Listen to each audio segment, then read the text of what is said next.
So in this course, we'll learn about how failure speeds up success by using an innovation approach called prototyping.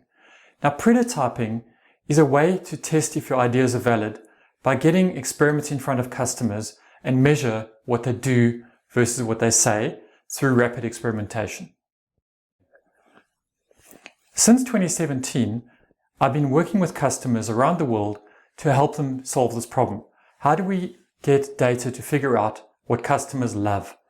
And we've been fortunate enough to work with companies in Australia, in Singapore, in the USA. And in this process, we've run over 900 prototypes with these companies, and they've gone on to run hundreds more themselves. So in this course, we're going to teach you how to do this.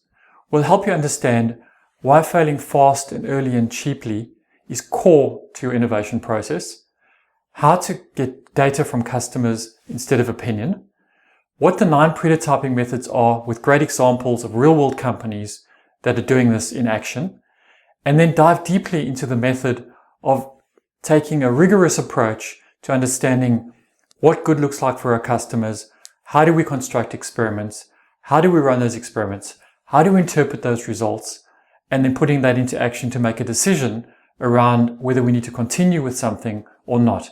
And understanding at the end, how do we find this beautiful product or service that we want to invest in that our customers are going to love?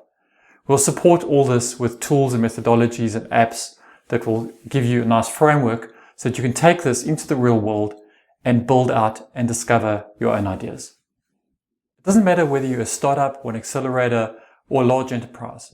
We're all trying to solve the same problem. We're trying to answer the question, how do I discover products or services that customers absolutely love? And what's a structured way to do that? And the most efficient way to decide what we should be investing in?